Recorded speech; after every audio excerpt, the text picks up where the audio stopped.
it went badly wrong from Sardinia onwards. And then we got to obviously Estonia and Finland, and it got a little bit better. But for me, we'd seen enough, and a very good driver, very, very good driver. And it was like, well, you know, maybe Latvia last year was a little bit of a flash in the pan. Maybe it was a freak result. And then we went to Saudi Arabia.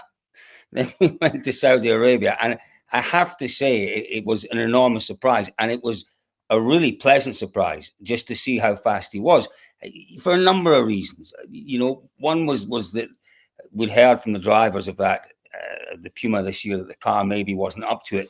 Well, that clearly wasn't correct. Because Martin's got into the car in Saudi Arabia and he won stages. He was competitive.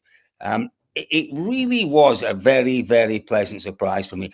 What impressed me almost more than anything was his performance on the two passes through the super special stage. You might have argued, particularly on Friday morning, there was an advantage to be had. There was a big advantage to be had from road position, but you still have to drive quickly. You still have to be able to get the best out of the car.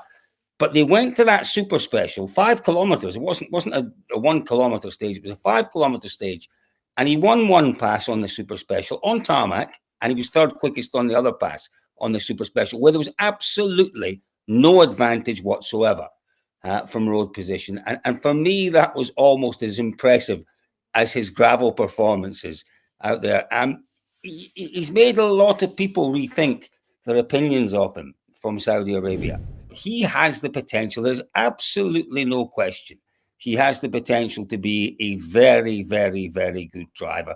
And clearly what he showed in Saudi Arabia is that he has the potential to be a driver who can win rallies. And there aren't many can say that. You know, if he continues to progress, he needs to show more progress.